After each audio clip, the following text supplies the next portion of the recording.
Bueno, buenas tardes a todos, bienvenidos, muchas gracias por estar.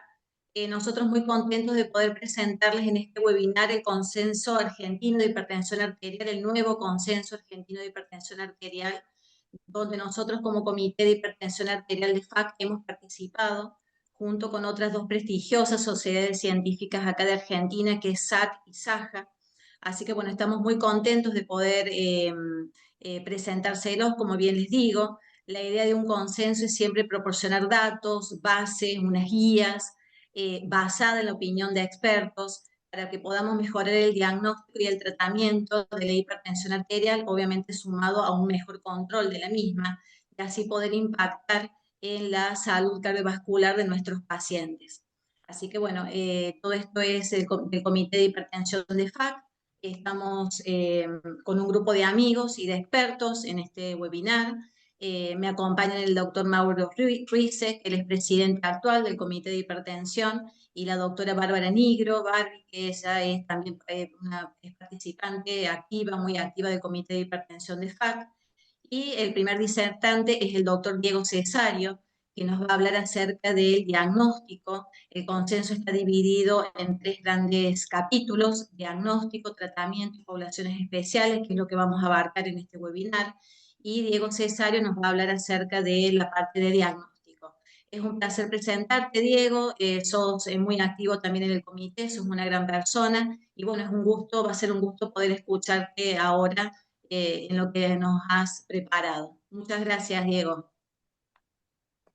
Buenas tardes a todos, gracias Mariana por la presentación. Eh, yo voy a hablar, ahora les voy a compartir las diapositivas que van a resumir, para que estoy compartiendo cualquier cosa. Mientras preparas la Ahí va. presentación, Diego, invitamos a todos Sí. los que quieran hacer preguntas o comentarios, escribirlas en el chat y después al finalizar las tres presentaciones podemos charlar y contestar con los expertos. Bueno, ahora sí, Sí, ahí gracias se ve Mariana, para perfecto. mí es un honor estar aquí compartiendo este ratito con ustedes sobre lo que se trabajó durante un año y medio. Con un equipo que la verdad abarcó alrededor de 70 cardiólogos de toda la Argentina y especialistas y cardiólogos y también médicos clínicos, nefrólogos y especialistas en hipertensión arterial, donde realmente hemos trabajado mucho. A mí me tocó formar parte del equipo de diagnóstico del consenso, como bien lo explicaba Mariana, y la idea es transmitirle el conceptos que tomamos base para definir lo más importante en hipertensión. Ustedes entenderán que hay mucha información sobre la hipertensión arterial, pero todos coincidimos que es una enfermedad de alto impacto vascular, que a su vez es prevalente y que además se da la característica a nivel mundial y por supuesto en la Argentina de que tiene bajo nivel de control arterial. Por ejemplo, en estos estudios epidemiológicos, el último, el PUR-SESCAS, nos habla de que en la República Argentina tenemos una prevalencia aproximada al 50%, o sea, la mitad de los argentinos mayores de 18 años son hipertensos. Y particularmente lo que más impacta, fíjense, es el inadecuado control, donde en este estudio lo que pudimos observar es que el porcentaje de conocidos es bajo, la mitad, y por otro lado, que estén controlados adecuadamente, lo ven resaltado en amarillo, realmente es una proporción muy baja. Entonces eso nos hace reflexionar que en el diagnóstico realmente estamos todavía lejos de lo que pretendemos, porque la medicina, entiendo yo, siempre se basa en tres momentos, o sea, una situación problemática, un periodo diagnóstico y el tercer momento es el momento terapéutico. Pero claro, si fallamos en el proceso diagnóstico, la terapéutica también va a ser errónea.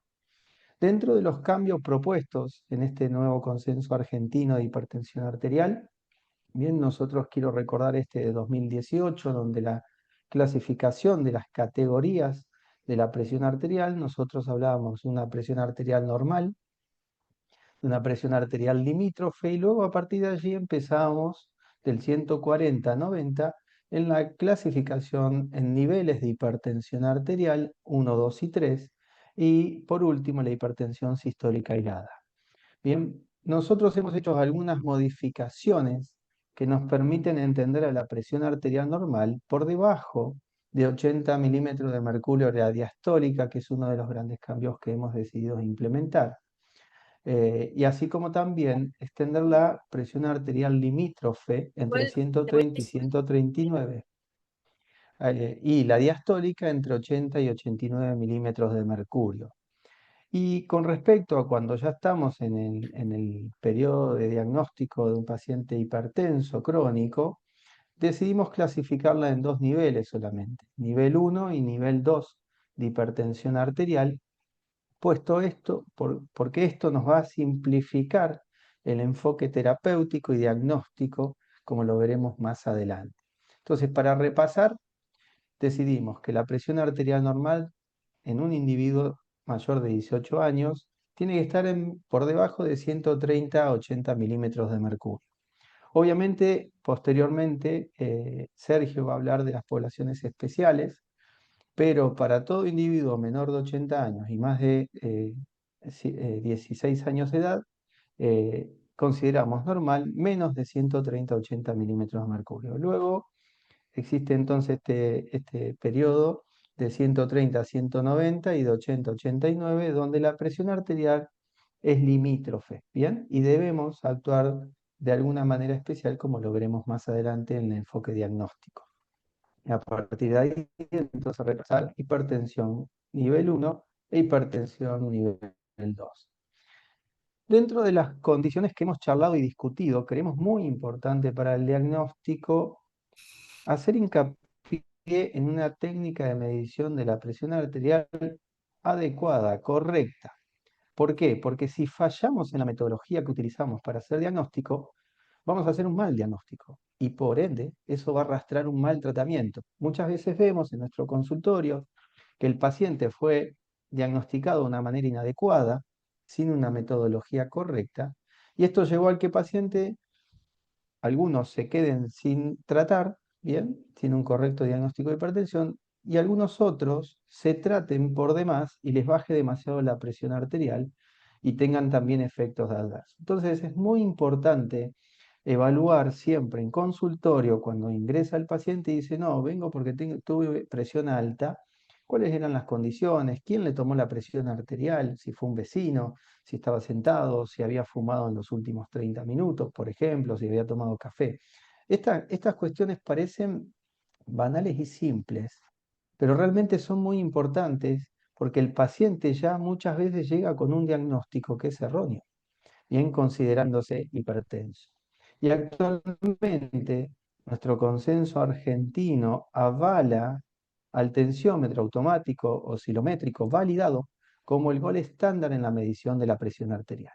Bien, esto también tenemos que tenerlo bien en claro como profesionales. Ya el tensiómetro automático, una marca que sea conocida, que además, obviamente, las marcas conocidas, hablo de marcas conocidas porque están validadas, por supuesto, es el estándar que debemos utilizar inclusive nosotros en el consultorio. ¿Ya? Bien, recordad siempre que la presión arterial es un signo vital.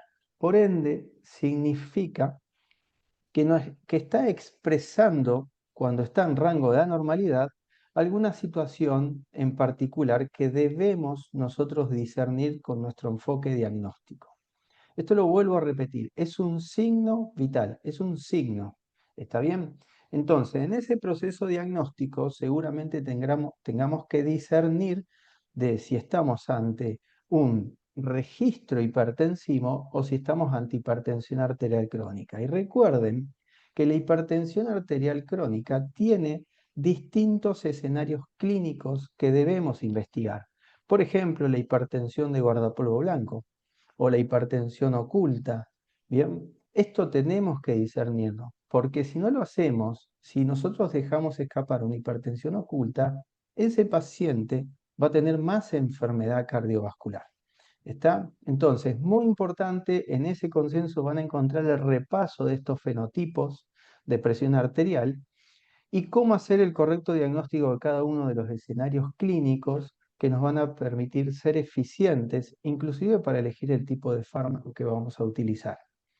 Y como novedad en nuestro consenso, el MAPA, que es un estudio ampliamente conocido, el monitoreo ambulatorio de la presión arterial, incluyó para el diagnóstico de hipertensión arterial también a la presión arterial nocturna.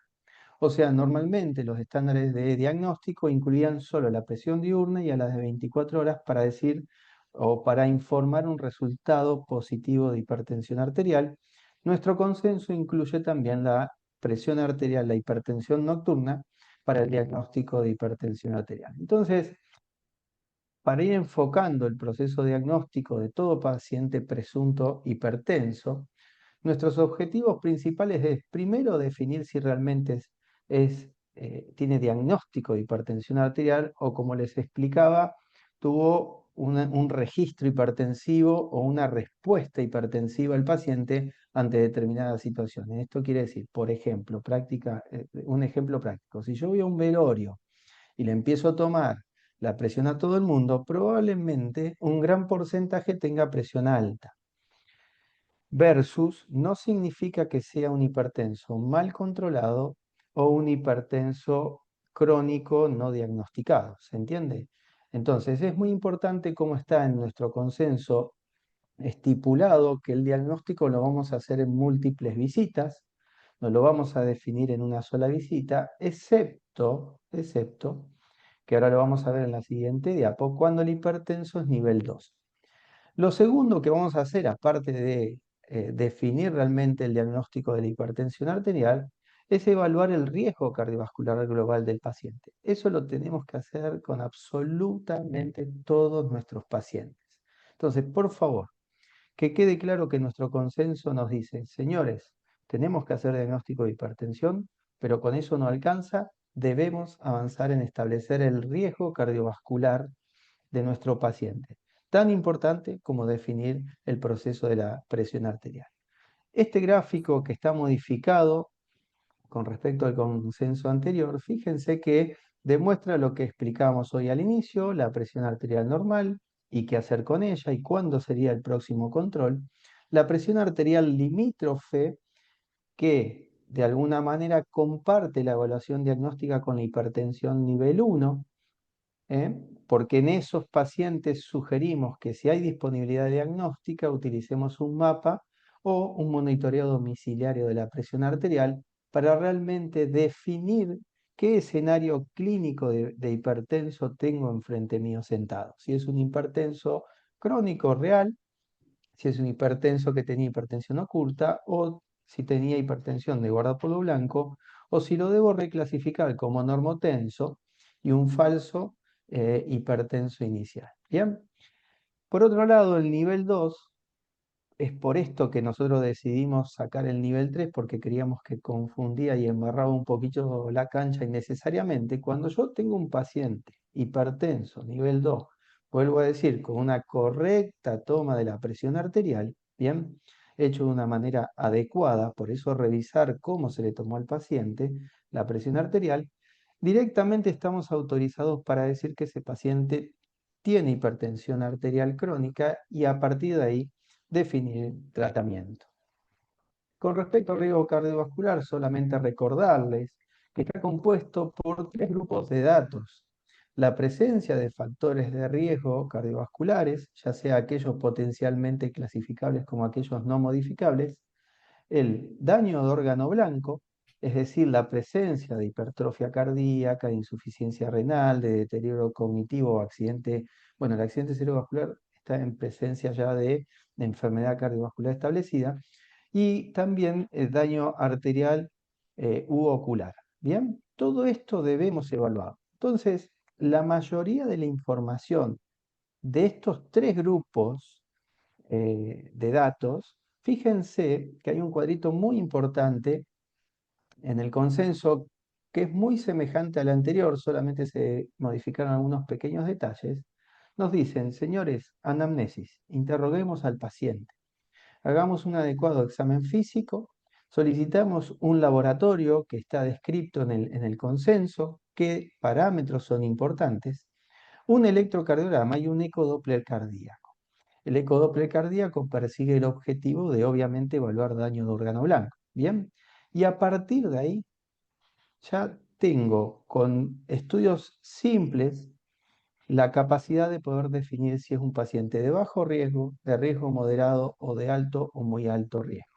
Bien, ¿y esto por qué? Fíjense qué importante que es la anamnesis, que yo me tome el tiempo para preguntar. Esta es una información que nos pasa la Organización Mundial de la Salud en el año 2011. Nos dice, señores, muertes atribuibles a diferentes factores de riesgo. Muertes atribuibles. Y fíjense que está la presión arterial elevada, como la que más muertes atribuibles genera, luego le sigue el tabaco, la glicemia y posteriormente a eso la inactividad física, el sobrepeso y la obesidad y por último el sexto, el colesterol alto. O sea, hay datos que son muy importantes en la anamnesis, como si hace o no hace ejercicio y, y el examen físico observar si tiene sobrepeso y obesidad, señores. Eso no podemos dejar de interrogarlo y tenerlo en cuenta en nuestra historia clínica. Son datos muy elevados, muy importantes. También hace un repaso el consenso argentino del nivel de evidencia y la clase de recomendación de los estudios complementarios que vamos a pedir, repasando y sugiriendo cuáles del laboratorio son los más importantes que no pueden faltar. Y como novedad de este consenso, el cálculo de la relación albúmina-creatinina es uno de ellos, y la actividad de renina plasmática y aldosterona plasmática en hipertensos menores a 40 años de edad. Bien, como decíamos, la clasificación del riesgo y luego tiene un cuadrito interesante donde sugerimos cada cuánto debemos controlar a los pacientes dependiendo de si del riesgo y de si la presión arterial está controlada. Por último, dentro de las misceláneas diagnósticas, hace referencia a la hipertensión arterial resistente, cómo manejarlo y diagnosticarlo, y cuestiones también muy prácticas para llegar al diagnóstico de hipertensión arterial resistente, así como también de cuándo sospechar hipertensión secundaria, con lo cual sugiero que también se tomen el tiempo. Pero esta parte, este último slide que tengo para mostrarles, habla de los modificadores de riesgo cardiovasculares.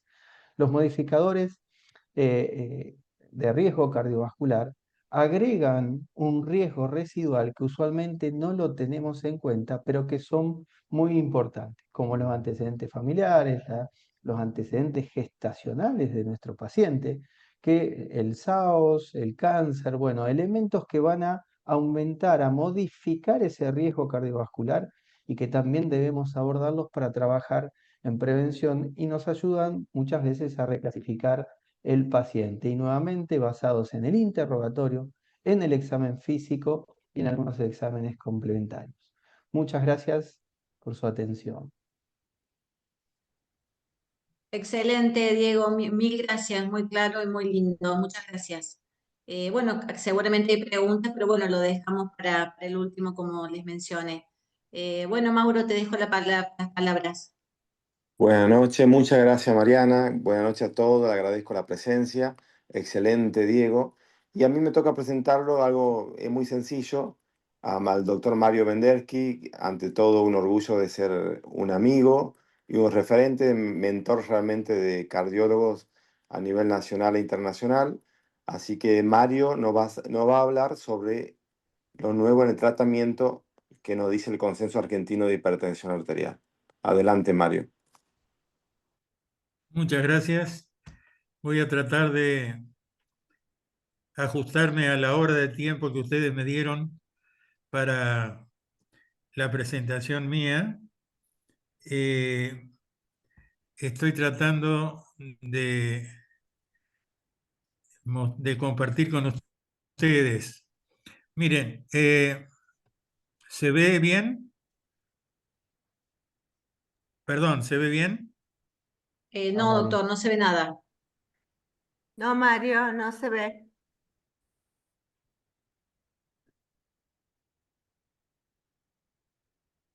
¿Tiene abierta la presentación, Mario? Sí, absolutamente. Yo la estoy viendo bien. ¿Qué pasa, Jorge? Doctor, a ver si puede volver al Zoom y ir a Share, a compartir, al botón verde del medio. Un segundo.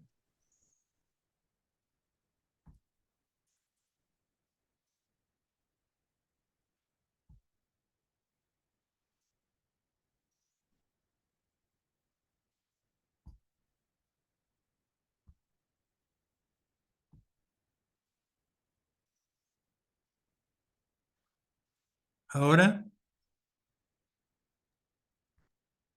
Aún No, no se ve, doctor. Mario.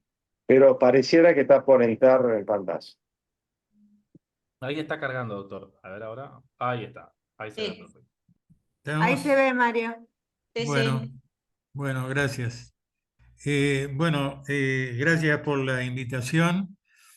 Yo en este consenso del cual todos ustedes van a recibir una copia en poco tiempo a través de algunos laboratorios, participé fundamentalmente en el tratamiento y fíjense ustedes quiénes fueron las personas que coordinamos la parte de tratamiento.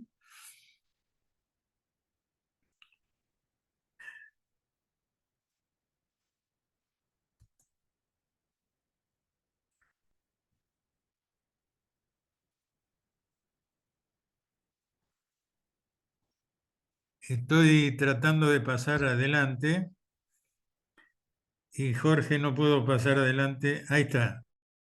Bueno, voy a tratar de hacerlo rápido. Esto ya de alguna manera lo insinuó el doctor Cesario. Tenemos que tener en cuenta que necesitamos estratificar el riesgo cardiovascular en la población hipertensa y más que estudiar la presión tenemos que estudiar el riesgo. Y cuando estudiamos el riesgo, indudablemente no solamente interesa la presión, que acá tenemos los 3 ítems que recién se nombraron, limítrofe nivel 1 y 2, sino si realmente estos criterios tensionales están acompañados de factores de riesgo, si no hay factores de riesgo, si hay 1 o 2, hay más de 3, o si hay enfermedad cardiovascular establecida.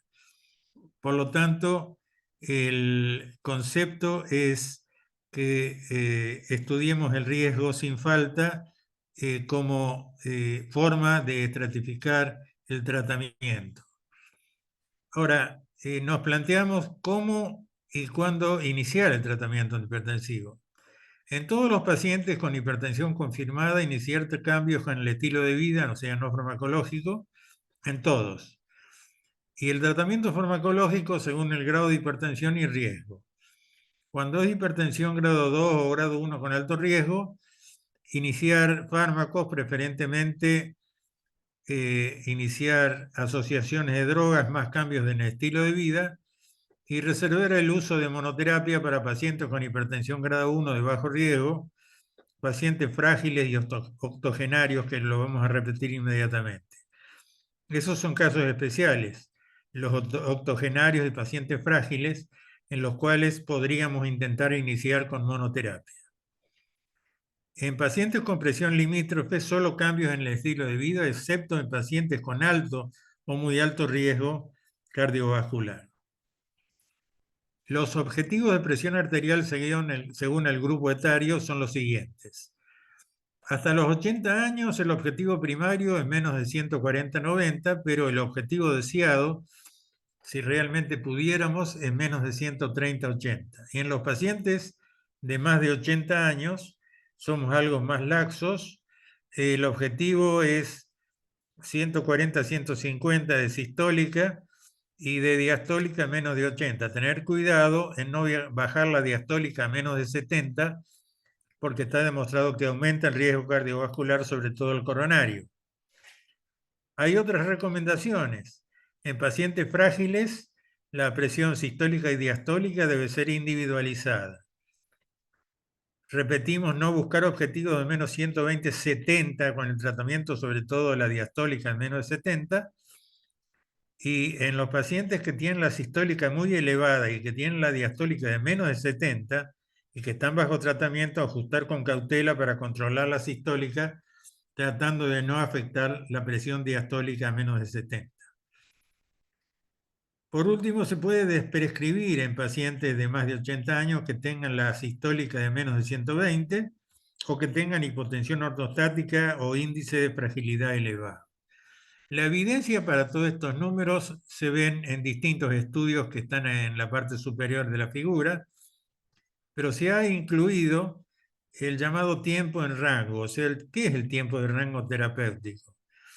El tiempo de rango terapéutico es más tiempo con la presión controlada, porque se sabe que a más tiempo con presión controlada, menor riesgo cardiovascular, y esto es una novedad que hemos incluido en este consenso. ¿Cuáles son las medidas no farmacológicas y la reducción tensional en la parte derecha de la figura? El descenso de peso, la reducción de la ingesta de sodio, el aumento de la ingesta de potasio, dieta DASH, la actividad física, y acá hay una novedad porque hasta hace pocos años la actividad física, diríamos, con pesas, por ejemplo, estaba contraindicada. En este momento está no solamente contraindicada, no contraindicada, sino está indicada en una forma controlada. La cesación tabáquica, también decir dos palabras, porque la sensación tabáquica no se ha demostrado en forma total que influye sobre la presión arterial, pero es el elemento más importante para disminuir el riesgo cardiovascular de los pacientes. Disminución de la ingesta de alcohol, probióticos, manejo del estrés y exposición al ruido y contaminación del aire, que son ítems novedosos. Ahora, si pasamos a la parte farmacológica, quiero recordar que hace algunos años, en un trabajo muy importante, publicado por el doctor Zanchetti, se mostró lo que está en verde. No hay diferencias significativas en objetivos duros si el efecto sobre la presión arterial es equivalente. Y esto hay que recordarlo y lo vamos a seguir repitiendo. No obstante, hay algunas diferencias, y esas algunas diferencias diríamos, la vamos a tener que tener en cuenta cuando indiquemos la medicación. Una de las más importantes es con respecto a los antagonistas del calcio, que vamos a ver dentro de un ratito, que está en color distinto, que dice: los antagonistas del calcio son superiores para prevenir el ACV y la mortalidad total, y menos efectivos para prevenir la insuficiencia cardíaca. Esto recordémoslo. Ahora, ¿qué recomendaciones generales para el tratamiento farmacológico? Volvemos a repetir, la reducción de la presión arterial es más importante que la elección del fármaco. Dentro de los fármacos recomendados, los 5 grupos: IECA, ARA2, beta bloqueantes, antagonistas del calcio, sobre todo dihidropiridínicos de acción prolongada, y diuréticos tiacídicos, han demostrado eficacia en la reducción de eventos cardiovasculares. Es importante tener en cuenta las estrategias para mejorar la adherencia, sobre todo dosis única diaria, usando fármacos de acción prolongada, y combinaciones en una sola píldora preferidas en cualquier etapa del tratamiento. Esto lo vamos a repetir un poquito más adelante nuevamente. La consideración de la condición socioeconómica del paciente tenemos que tenerla en cuenta porque influye en la accesibilidad y cobertura, pues esto lo tenemos que tener en cuenta. ¿Cuáles son los criterios para la elección de fármacos? Eficacia y seguridad de interacciones medicamentosas, experiencia previa del paciente, factores de riesgo y comorbilidades, y una evaluación continua. La tabla donde fundamentamos la elección de antihipertensivos, estamos hablando de hipertensión esencial, son estas. La tabla fundamental es esta. La fundamentación es: el grupo primero son fármacos con eficacia comprobada en reducción de eventos duros en estudios comparativos con otros grupos farmacológicos, dentro de los cuales están los bloqueadores del sistema renina-angiotensina, los antagonistas del calcio dihidropiridínicos y los tiacídicos y similtiacídicos, como la clortelidona y la indapamida. En segundo lugar, fármacos con eficacia comprobada en reducción de eventos duros, pero en estudios comparativos con placebo. Y allí están los bloqueantes, los beta bloqueantes de primera generación, fundamentalmente atenolol. En tercer lugar, los fármacos con eficacia antihipertensiva comprobada, pero con datos escasos o nulos en reducción de eventos duros en hipertensión arterial, dentro de cuales están los nuevos beta bloqueantes, segunda y tercera generación, los antagonistas cálcicos no dihidropiridínicos. Y hay fármacos indicados en situaciones especiales, como son los antagonistas de los receptores mineralocorticoides, los antagonistas alfa, drogas de acción central y diuréticos de asa. Yo quiero mostrarles acá algo que de alguna manera va a explicar el uso de asociaciones de drogas que estamos de alguna manera pregonando. Este es un estudio de hace algunos años de un grupo importante de Inglaterra, que no son médicos ninguno de ellos, son estadísticos, que juntaron una serie de estudios publicados en la bibliografía anteriormente y que tenían hipertensos que recibían una droga y que no estaban bien controlados. Entonces, hicieron una comparación entre qué pasaba si se aumentaba al doble esa droga que estaban recibiendo o si se asociaba a una droga de otro grupo. Y fíjense ustedes que en cualquiera de los grupos de drogas que estuvieran recibiendo los pacientes, la asociación con un grupo distinto de un mecanismo fisiopatológico distinto de acción siempre resultó muchísimo más eficaz para bajar la tensión arterial, y eso es un punto de partida por el cual las asociaciones de drogas desde el principio se están pregonando en este momento. Este es el cuadro más importante, en realidad, del consenso en cuanto a tratamiento, donde desde arriba podemos decir que se recomienda iniciar el tratamiento con combinaciones de dos fármacos en la mayoría de los pacientes. Monoterapia, como ya dijimos, en pacientes hipertensos grado 1 de bajo riesgo, frágiles y octogenarios. Y si pasamos a nuestra mayoría de pacientes, el primer paso, iniciar con una combinación doble. IECA-OARA2 más antagonistas dihidropiridínicos o diacidas, iniciar con dosis bajas e incrementar hasta dosis máximas o máximas tolerables. Si no controlamos, pasamos al paso 2, que es la combinación triple de los 3 grupos de drogas. Y si realmente no logramos controlar bien la presión, pasamos al paso 3, donde realmente estamos definiendo la hipertensión como resistente. A esa combinación triple anteriormente mencionada, hay que agregarle en la mayor parte de los casos espironolactona o eplerenona, si hay algún problema con la espironolactona. Ahora, ¿hay indicaciones específicas para diferentes grupos de antihipertensivos? Sí, hay indicaciones específicas. Ustedes la van a ver cuando reciban lo que les va a llegar de este consenso a todos ustedes, porque se va a distribuir en forma gratuita a todo el mundo.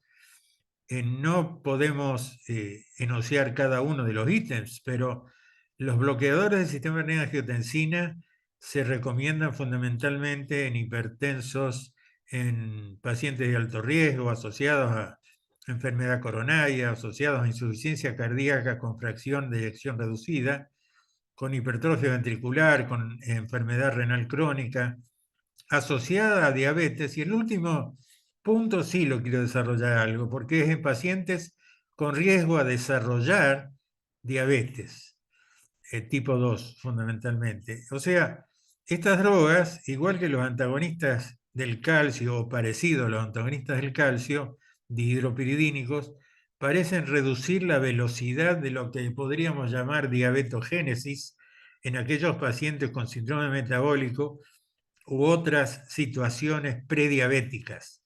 Por lo tanto, sepamos que en pacientes con riesgo de desarrollar diabetes también estarían indicados. El segundo grupo es... No pasamos todavía. antagonistas cálcicos de hidropiridínicos en hipertensión sistólica aislada, asociado a la hipertensión a angina crónica estable, cuando los beta bloqueantes tienen algún problema, luego del primer trimestre del embarazo y una hipertensión secundaria a antiinflamatorios, inmunosupresores, eritropoyetina. Los diuréticos tiacídicos o similtiacídicos son indicados sobre todo en hipertensión sistólica aislada en adultos mayores, en hipertensión con hipercalciuria.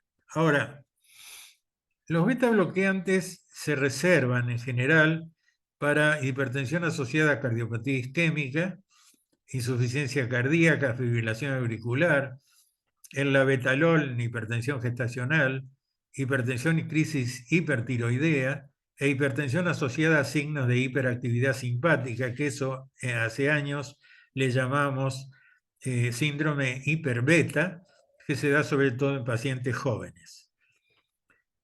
Los antagonistas del receptor mineralocorticoide, tanto espironolactona como eplerenona, en hipertensión resistente, en hiperaldosteronismo primario, con insuficiencia cardíaca o con fracción tanto reducida como preservada, hipertensión asociada a un síndrome de apnea obstructiva del sueño. Y por último, dentro de este grupo, la finerenona, que es una droga novedosa, que también es un antagonista del receptor mineralocorticoide, que se indica en hipertensión asociada a insuficiencia renal crónica en pacientes con diabetes mellitus. Los diuréticos de asa, cuando la filtración glomerular está reducida, sobre todo cuando está reducida a menos de 30 mililitros por minuto. Bueno, de todas maneras, estas enunciaciones las van a encontrar ustedes y quiero hacer un pequeño comentario sobre los beta bloqueantes. ¿Por qué? Porque en el último mes o 2 meses ha aparecido un nuevo consenso norteamericano muy importante del American College y en la última semana o 2 semanas un nuevo consenso de la Asociación Canadiense de Hipertensión, donde los beta bloqueantes no están como droga de primera línea, que en nuestro caso sí la hemos incluido como droga de primera línea por una serie de cosas, entre ellas también económicos sociales en nuestro país.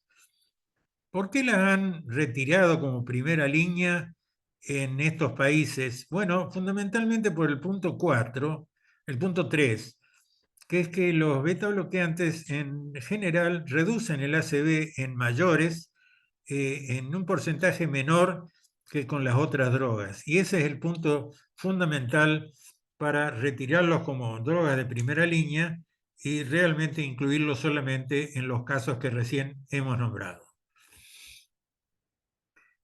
Ahora, hay indicaciones específicas de las drogas de acción central. Sí, hay.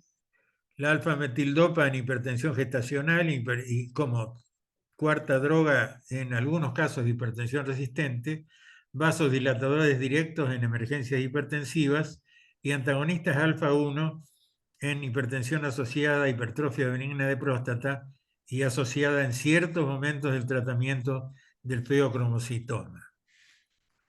Ahora, también hay un cuadro en nuestro consenso de principales contraindicaciones y precauciones. Claro, hay muchas, y esto es muy difícil en una charla bastante sucinta como esta que estamos haciendo, hablar de todas ellas, pero de todas maneras ustedes lo van a tener realmente en lo que van a recibir en poco tiempo. Quiero sí referirme un poco mejor a algo que no conocemos tanto y no le damos tanta importancia porque los diuréticos tiacídicos conocemos que como efecto secundario la hipocalemia, pero recordemos que la hiponatremia es enormemente importante, es bastante común en los pacientes que reciben tiacidas, que son muchos de nuestros pacientes, y que el sodio en hipertensión está muy relacionado con arritmias.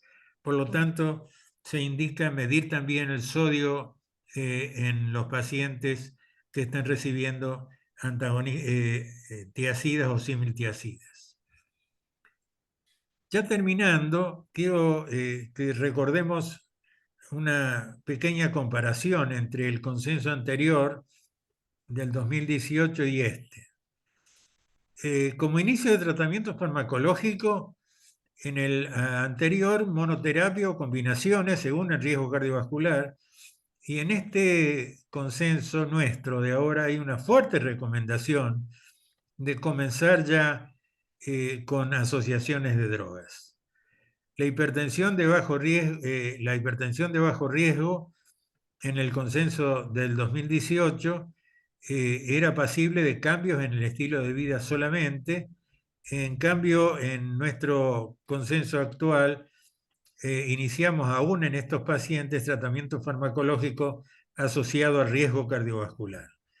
Los objetivos de presión arterial son bastante parecidos, pero hemos incluido, como ya les dije, el tiempo en que tenemos controlada la presión arterial. Las poblaciones especiales hemos incluido datos que no estaban en la anterior y por eso el cuadro que les he mostrado anteriormente.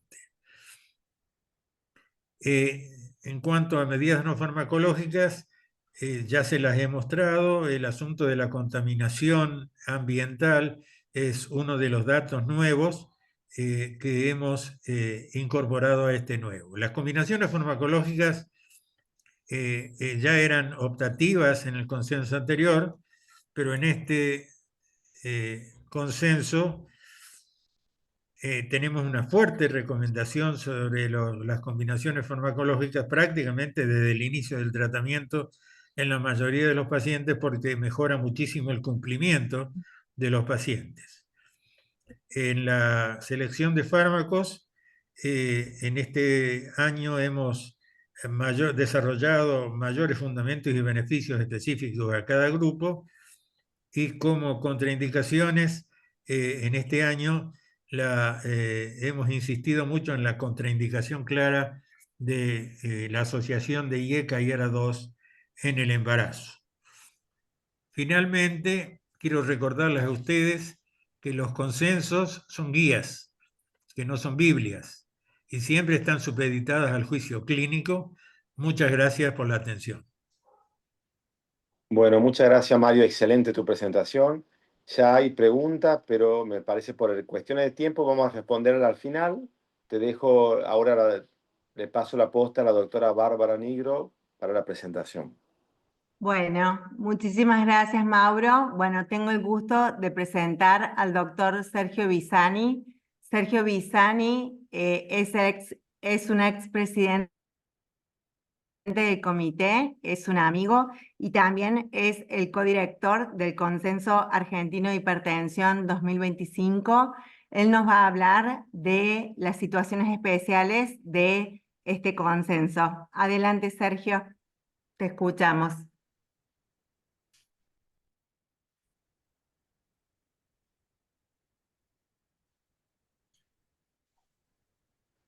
Gracias, Bárbara. Gracias, Mario, por ser consciente con el tiempo.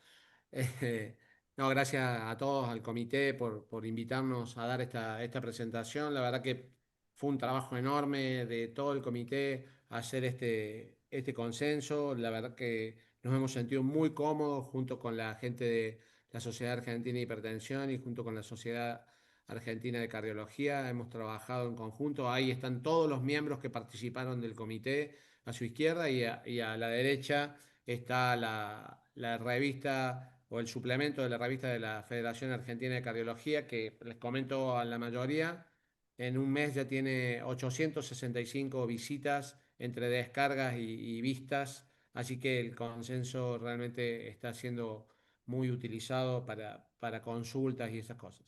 Así que, como este es un tema bastante extenso, no voy a poder abarcar todas las poblaciones especiales a las que se dedica el consenso. Vamos a hablar solamente de las que están en rojo. Y entonces vamos a hablar de hipertensión arterial en la mujer. Vamos a dividirlo en 4 etapas: la mujer en edad fértil, la mujer en el embarazo y la lactancia, la mujer en el cuarto trimestre, que también es nuevo, y hipertensión y menopausia. Para ello, y para las 4 etapas que vamos a mencionar, tenemos que evaluar el riesgo cardiovascular de esta mujer, evaluar la presencia de daño de órgano blanco, y acá sí, esto es común para todos. Nosotros a todos los pacientes que vemos hipertensos evaluamos estas dos cosas. Bueno, y acá cambia en esta población especial y vemos si la paciente tiene deseo de embarazarse y si ese deseo, y si no tiene deseo de embarazarse, si tiene un acceso seguro a métodos anticonceptivos. Y en cuanto a esto, vamos a tratar de explicar este algoritmo que es bastante sencillo. Yo no quiero que lo lean completo, en realidad cuando lo quieran leer lo pueden hacer desde la revista. De nuevo, daño de órgano blanco, riesgo cardiovascular y deseo de embarazo y método anticonceptivo. Yo quiero que ustedes sepan esto. La mujer en edad fértil que desea embarazarse tiene que utilizar alfa-metildopa, labetalol, nifedipina o amlodipina. La mujer en edad fértil que tiene un método anticonceptivo seguro, que nosotros estamos seguros de que lo está cumpliendo, de que ese método anticonceptivo no va a permitir que quede embarazada, esa mujer puede iniciar tratamiento con IECA, ARA2, bloqueantes cálcicos, diuréticos, etc. La diferencia está fundamentalmente en que si se quiere embarazar o no se quiere embarazar. La seguridad de que se quiere embarazar la tenemos que dar con la betalol, nifedipina, amlodipina o alfa-metildopa, porque el riesgo de teratogénesis, ustedes ya lo conocen, no hace falta que yo se lo explique, pero hay que hablar muy seriamente con las mujeres para explicarle este detalle y que no minimicemos esta posibilidad.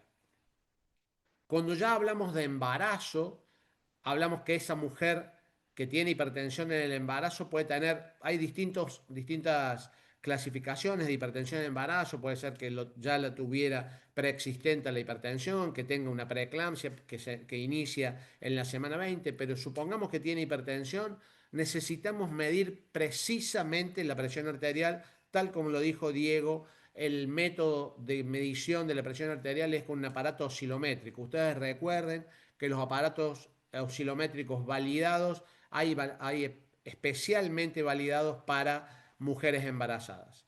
Hay que descartar hipertensión de guardapolvo blanco porque es muy frecuente, casi entre un 20 y un 30% de las mujeres que se embarazan puede tener hipertensión de guardapolvo blanco y entonces tenemos que descartar hipertensión de guardapolvo blanco. Tenemos que considerar las variaciones hemodinámicas de estas mujeres y tener en cuenta que los valores de presión arterial que vamos a encontrar por MAPA o MDPA son menores a los valores que nosotros tenemos de corte normales en personas que no están embarazadas. La dieta hiposódica para mujeres que tienen hipertensión arterial crónica preexistente antes del embarazo, las que tienen hipertensión gestacional pueden hacer dieta normosódica. Se inicia el tratamiento en aquellas que tienen presiones arteriales por encima de 140-90 con monoterapia. Este es otro de los cuadros, junto con los frágiles y junto con los hipertensos grado 1, sin riesgo, digamos, o con muy bajo riesgo, que llevan monoterapia. Y en el caso de que haya que ascender en los objetivos terapéuticos, porque la presión arterial no está controlada, posiblemente ahí podemos combinar fármacos. ¿Cuál es el objetivo tensional? Menos de 140-90 y tratar de evitar presiones diastólicas por debajo de 70. Acá está lo que yo le decía. Antes de las 20 semanas de gestación es importante que ante cifras elevadas de presión arterial por encima de 140-90 y por debajo de 160-110, porque ya en ese caso no hay necesidad de hacer un mapa, ya sabemos que esa paciente lleva tratamiento, debe considerarse la realización de un mapa o un monitoreo domiciliario de la presión arterial. Este es el anexo que lo van a ver en la publicación de los valores de mapa para promedio general y para promedio nocturno en las pacientes embarazadas. Fíjense, acá a la derecha está la curva de cómo cambia hemodinámicamente una mujer en el embarazo. Tenemos que tener en cuenta que hay factores de alto riesgo y factores de moderado riesgo de trastornos hipertensivos en el embarazo, es decir, riesgo de preeclampsia una preeclampsia anterior, una hipertensión arterial crónica, enfermedad renal crónica, diabetes y enfermedad autoinmune, esas pacientes tienen alto riesgo de tener preeclampsia. Y por eso, entre la semana 12 y la semana 20, deben iniciar tratamiento con aspirina de manera preventiva. En el caso de nuliparidad, edad mayor de 40 años o obesas con índice de masa corporal por encima de 35, antecedentes familiares o intervalo intergesta, es decir, que el último embarazo fue hace más de 10 años o embarazos múltiples, cuando tienen dos de estos factores de moderado riesgo, ya se considera que tienen riesgo de preeclampsia y también deben utilizar aspirina. La lactancia materna y el cuarto trimestre lo vamos a tomar como si fuera una paciente común. En estos casos pueden utilizar IECA, ARA2 y bloqueantes cálcicos como cualquier paciente normal. Hay que insistir muchísimo en estos pacientes en el cuidado de controlarse la presión arterial, de concurrir a un médico para seguir los controles, de hacer hincapié en el descenso de pesos a aquellas pacientes que quedaron con mucho peso, estratificar perfectamente el riesgo con el que quedaron estas mujeres luego de haber tenido esta preeclampsia.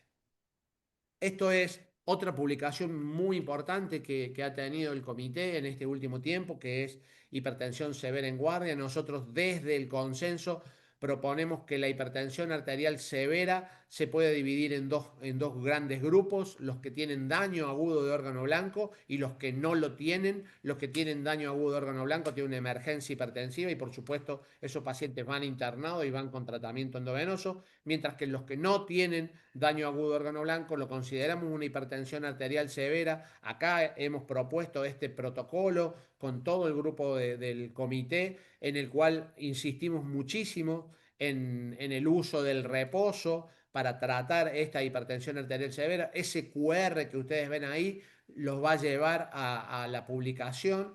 Lo único que, además del reposo, que nosotros queremos que ustedes entiendan es las cosas que no se deben hacer en estos pacientes. Nos interesa muchísimo no sobreactuar en este grupo de pacientes.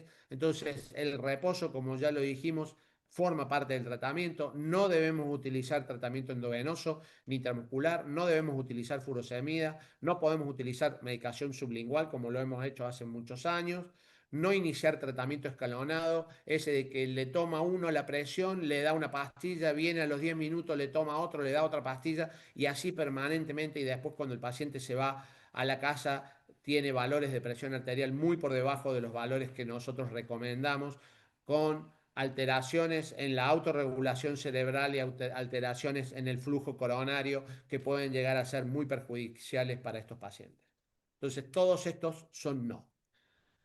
Ahora pasamos a los trastornos metabólicos en los grupos especiales y en los pacientes con obesidad. Por supuesto que vamos a evaluar la circunferencia de cintura, vamos a evaluar el índice de masa corporal, que ustedes ya saben ha cambiado. Esto del índice de masa corporal ha cambiado por la definición de obesidad, pero es muy importante que tengamos en cuenta la escala de Edmonton. La escala de Edmonton con 0 como una etapa 0 en los pacientes que tienen algunas alteraciones, pero esas alteraciones son mínimas, son obesos que por lo menos son sanos, mientras que en el último punto, en la etapa 4, son obesos que casi no se pueden mover, que dependen de otras personas, que están totalmente discapacitados.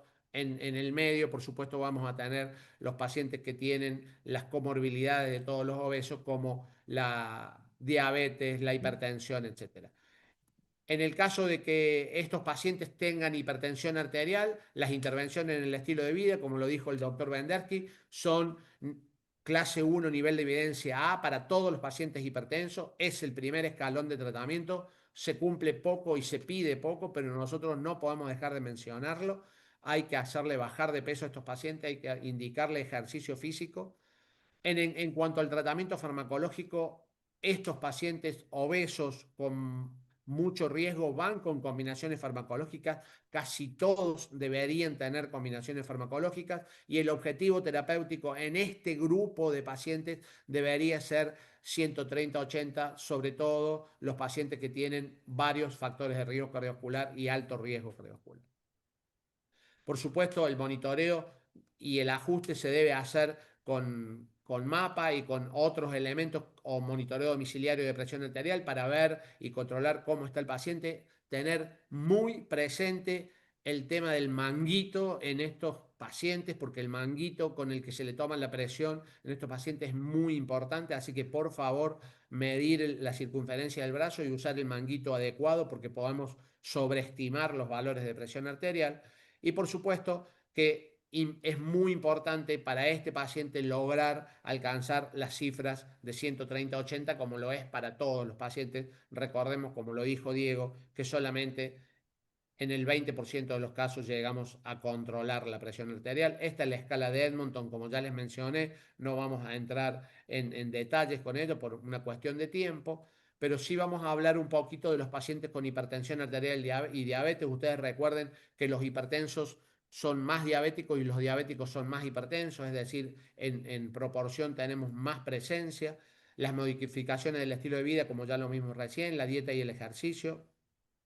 ¿Por qué las mediciones ambulatorias en estos pacientes? Porque estos pacientes tienen hipertensión oculta, entonces tenemos que ir a buscar la hipertensión, tenemos que insistir en el control glucémico de estos pacientes, porque cuando la presión está mal controlada, la glucemia generalmente también está mal controlada. Utilizar ISGLT2 en la mayoría de los pacientes con hipertensión arterial y diabetes nos va a ayudar mucho a reducir la presión arterial y a reducir el riesgo. Es bastante escasa la cantidad de milímetros de mercurio que reduce la presión arterial, pero a la hora de sumar milímetros de mercurio nos va a servir, al igual que con los fármacos, con los agonistas de GLP-1 que van a reducir de peso. La reducción de peso baja la presión arterial y estos fármacos también tienen impacto sobre la presión arterial.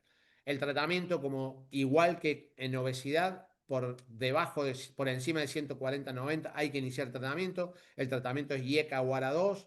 El monitoreo de la función renal es muy importante. Estos pacientes hacen mucho daño renal por el tema de la obesidad y la compresión, y el objetivo de presión arterial en estos pacientes, al igual que en los obesos, es menos de 130-80, como ya lo mencionamos. Acá está la misma recomendación que dijimos recién, y es muy importante que lo vean en el consenso porque está muy bien explicado.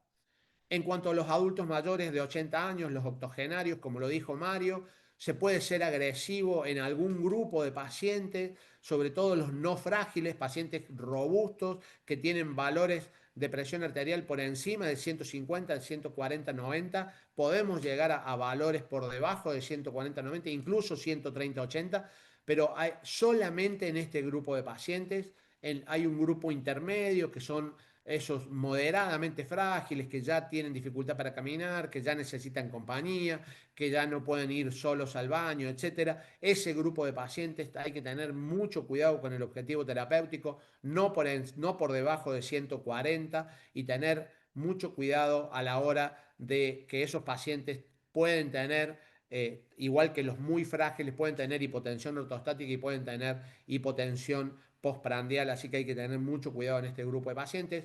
En los pacientes muy frágiles, el tratamiento debe ser conservador, incluso desprescribir.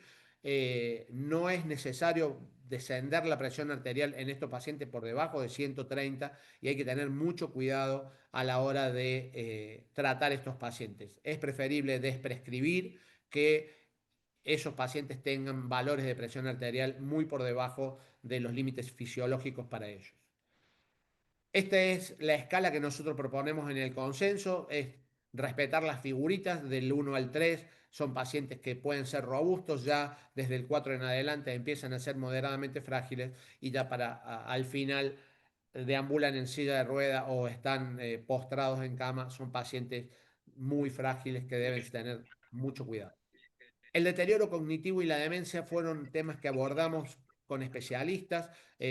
Tuvimos la presencia del doctor Vicario y el doctor Cerezo acompañando al consenso. Ellos recomiendan el uso del test del reloj en pacientes mayores de 40 años con riesgo cardiovascular intermedio o alto, y sobre todo en los que tienen queja cognitiva, por supuesto. El test del reloj es útil, es fácil, es sencillo, y te van a llevar una sorpresa. Nosotros en el comité estamos varias veces proponiendo esto, y realmente es impresionante la cantidad de pacientes que parecen normales, pero no lo son.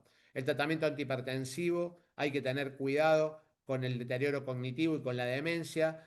Aumenta la ACV, aumenta la demencia, así que el tratamiento antihipertensivo disminuye todos estos eventos vasculares cerebrales que tienen nuestros pacientes, y las opciones farmacológicas, por supuesto, son las mismas que usamos. ARA2 y bloqueante cálcico serían la combinación ideal. Por último, la enfermedad renal. Ustedes saben que los pacientes con hipertensión arterial que tienen enfermedad renal en estadios iniciales, casi un 60% tienen hipertensión. En estadios terminales, casi el 100% de esos pacientes tienen hipertensión. Entonces tenemos que medición estandarizada de la presión arterial con equipos validados, como ya lo dijimos. MAPA o MDPA, porque recuerden que en este grupo de pacientes hay mucha hipertensión oculta, hay mucha hipertensión resistente, hay mucha hipertensión nocturna aislada en este grupo de pacientes, entonces tenemos que hacerle MAPA a este grupo de pacientes. La restricción de sodio y restricción proteica como tratamiento, en cambio, en el estilo de vida, que es para este grupo, y ECA-ARA2 son mandatorios. Por supuesto que si ese paciente tiene diabetes va a necesitar ISGLT2, y en el caso de que esos pacientes con enfermedad renal y diabetes podemos utilizar finerenona, está absolutamente indicada la finerenona en este grupo de pacientes, también la semaglutide, sobre todo en los pacientes diabéticos que tengan alta mortalidad o alta posibilidad de hacer complicaciones. Este es un algoritmo muy sencillo, la verdad que parece muy complejo, pero es muy sencillo, es muy parecido al algoritmo que mostró Mario del tratamiento con inicio de tratamiento con 2 fármacos, pasamos a 3 fármacos.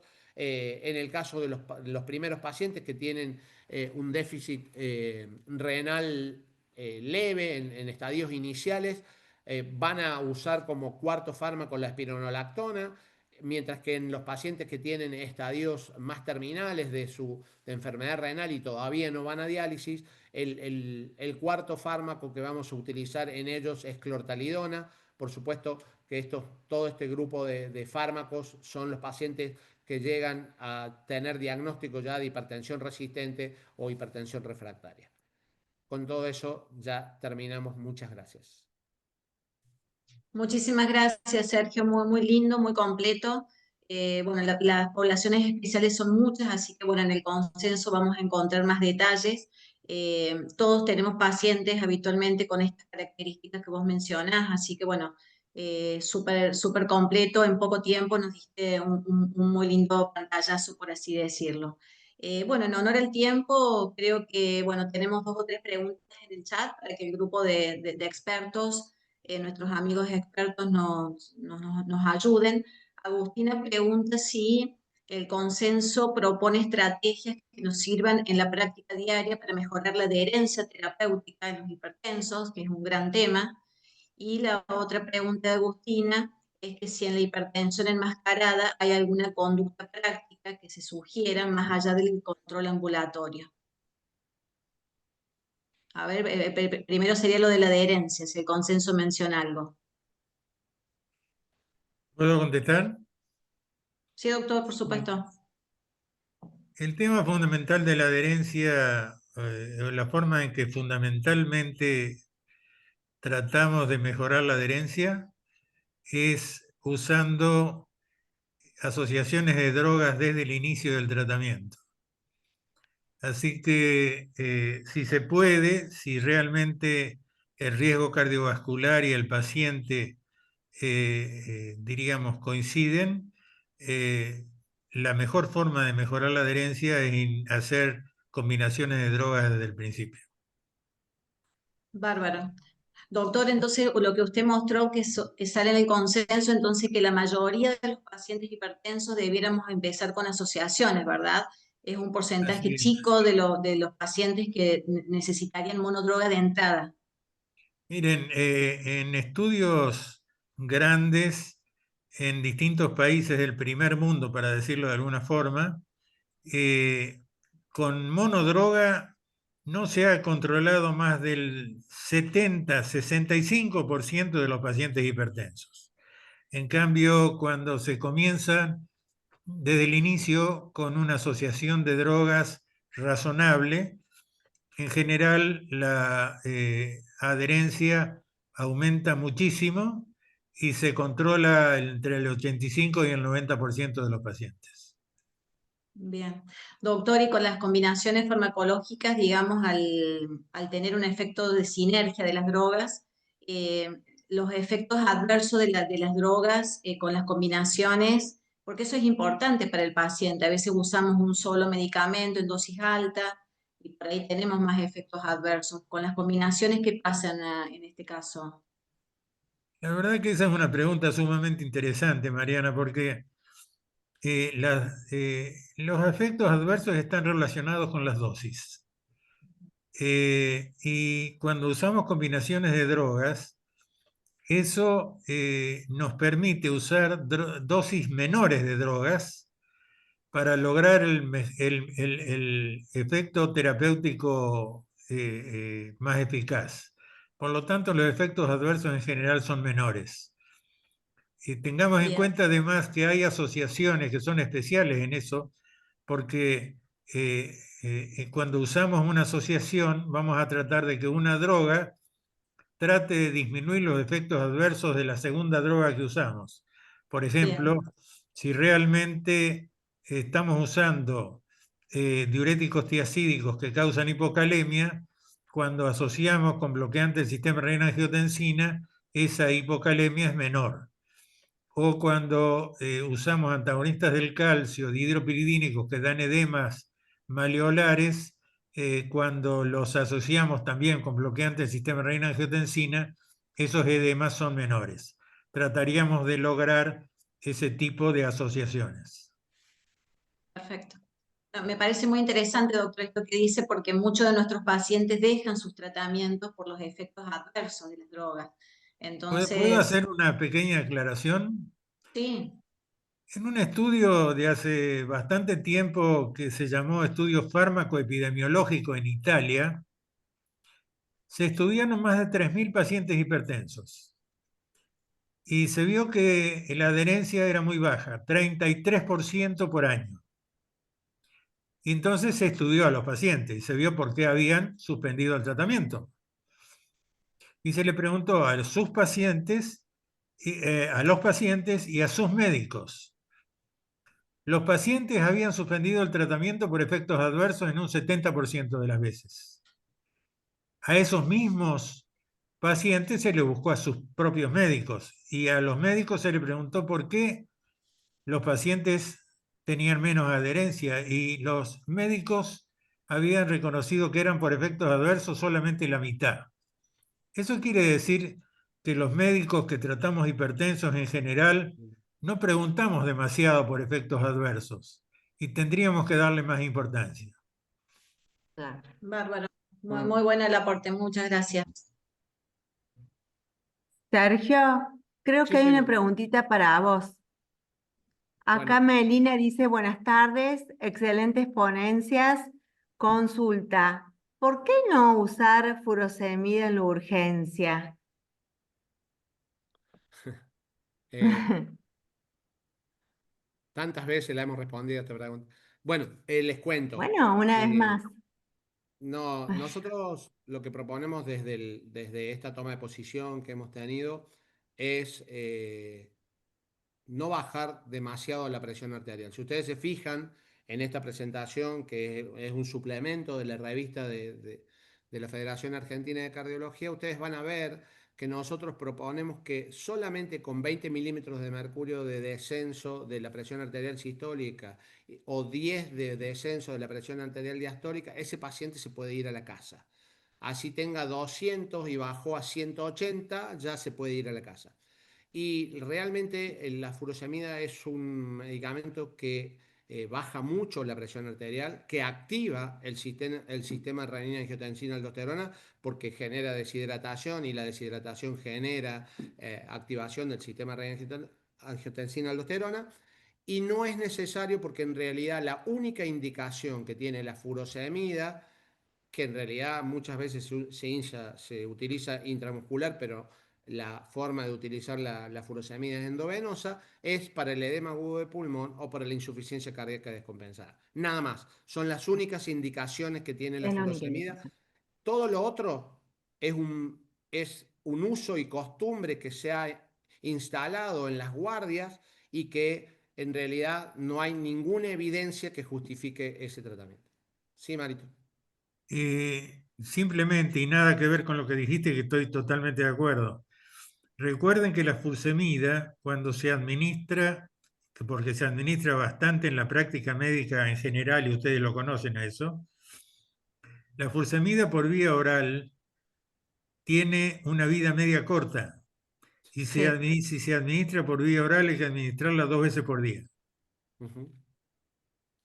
Bien, excelente. La verdad que los Hay más preguntas felicito en a el los chat, tres ¿no? disertantes. ¿Me escuchan? Perdón, Sí, Mauro. está bien. Yo creo que para resaltar por los tiempos, ya vamos a contestar una pregunta más, pero es importante que hablemos del consenso sobre hipertensión arterial por todo lo que mostraron y tener en cuenta que hace una semana el reporte de la Organización Mundial de la Salud nos dijo claramente que en Argentina, entre la edad de 30 y 79 años, el 51%, la prevalencia del 51% creció notablemente y el control solamente tenemos controlado al 16%. Entonces, es alarmante y tener en cuenta el consenso, creo que para mejorar estos parámetros, me gustaría que alguien me conteste cuál sería la mejor estrategia para mejorar el control en nuestra población en Argentina.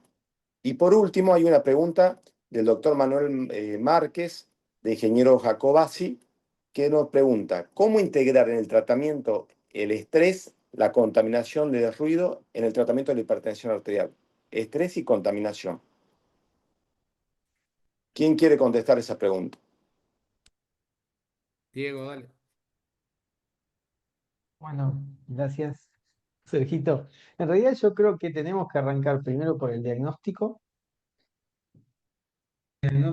Hacemos tratamiento de tal manera que... ¿Escucha? Ahora Sí, Hola. se sí. escucha bien, Diego. Perfecto. Entonces, te decía, mejorar el diagnóstico. La hipertensión es una enfermedad poblacional. Por ende, para el diagnóstico es muy importante las estrategias poblacionales. La Organización Mundial de la Salud le, está muy buena la información que nos brinda, pero la verdad eh, creo que está bastante distante a la población en sí. O sea, de hecho, si bien tiene la estrategia Hertz para el diagnóstico y tratamiento, las baja los ministerios y el Ministerio de Salud de la Nación tiene poca injerencia en lo que es salud pública de las provincias. Generalmente se lo otorga a las provincias. Entonces, como esto es tan sistémico para toda nuestra querida República Argentina, creo que todas las fuerzas deben encaminarse, nación, provincia, municipios, para un buen diagnóstico y para hacer un adecuado tratamiento. Por ejemplo, actualizar los fármacos y las presentaciones de los fármacos eh, en la República Argentina del sector público de salud. Recordemos que el INDEC nos habla de un 40 y pico por ciento de pobreza, con lo cual la mitad de la población está consumiendo el sector público de salud, entonces es una problemática que también abona a la inadecuada control del tratamiento. Entonces yo creo que esto es lo que tendríamos que hacer, todos participar, no solo el sector privado, sino también el sector público activamente, comprometerse los políticos de turno, sea cual fuera el origen partidario del político que esté gobernando, y bajar realmente, tener interés en controlarlo. Me parece que pasa por ahí, porque los esfuerzos individuales no llegan ni acá a la esquina porque es una enfermedad poblacional, ¿no es cierto? Y yo la verdad que no veo ese esfuerzo. Hay iniciativas pequeñas, como ya vuelvo a decir, la iniciativa Hertz, pero es una iniciativa de algunos pocos. En algunas provincias está más avanzado, pero por ejemplo en la mía, que es Santa Fe, no existe. Realmente no existe. Provincia de Buenos Aires, yo estuve trabajando hasta hace poco también, y realmente es poquito y nada, ves algún panfleto pegado en la pared, pero no hay realmente estrategias eficientes, ni siquiera la Polipil, porque si tuviésemos esa picardía, de utilizar la polipíldora, seguramente estaríamos mejorando la estrategia. Pero bueno, esa es mi opinión, ¿no? Sí, estoy de acuerdo, Diego. Creo que sobre todo hoy la situación que no hay medicación para todos es un gran problema, pero en esa, nosotros como comité, creo que como estrategia, la estrategia HERS, también aparte de los científicos nos estamos involucrando para ver si podemos modificar. Firmamos un convenio en 3 provincias, La Rioja, San Luis y Santiago del Estero, y el Comité de Hipertensión Arterial, representando a la Federación Argentina de Cardiología, junto también con la FEFARA y con los ministerios, para a ver si podemos, a través de la estrategia GER, potenciar y nosotros aportar algo también para la comunidad. Así que estamos en ese plan. Perdón, Mariana, perdón, Sí, Mauro. doctor, sí, sí. Creo que hay algo que indudablemente sobre lo cual hay que insistir. La forma de mejorar esto es que la gente se tome la presión. No hay otra forma, en realidad, de mejorar los números de la presión arterial sin pasar este mensaje a toda la población. El que la gente se tome la presión en forma seguida, sobre todo los que tienen familia de hipertensos, pero todo el mundo. Si se toma la presión es una de las formas más baratas y más fáciles de encontrar un riesgo de muerte prematura, mucho más que cualquier forma de screening de cáncer o cosas por el estilo que existen en la comunidad. Tomarse la presión arterial es mucho más importante desde el punto de vista numérico que todo lo demás. Tal cual. Y posiblemente, doctor, también mejorar nuestra inercia como médicos. ¿Cuántas veces le decimos a nuestros pacientes que está hipertenso, que porque estuvo esperando, porque está nervioso, porque pasó algo? Y bueno, ese también es un capítulo grande, digamos, y que tenemos que mejorar, ¿no? Por eso este espacio está buenísimo, para que nos podamos formar. Siempre es un gusto escucharlos, siempre es un gusto seguir aprendiendo de ustedes. Son grandes médicos, grandes personas, muy trabajadores en el Comité de Hipertensión de FAC. Así que bueno, no sé, Mauro, si querés agregar algo, yo creo que ya estamos medio en tiempo. No, muchas gracias, Mariana. Gracias a todos los disertantes, realmente a los amigos, a Bárbara, a Mariana y a todos los presentes. Realmente estamos muy contentos por la asistencia y simplemente saludarlo y lo esperamos en los próximos webinars. Que tengan buenas noches. Buenas noches a Bárbaro, buenas todos. noches. Gracias a Gracias a todos los que se todos. han Muchas gracias conectado. a Gracias, todos. gracias. Gracias. Chau, chau, gracias. Chau, chau.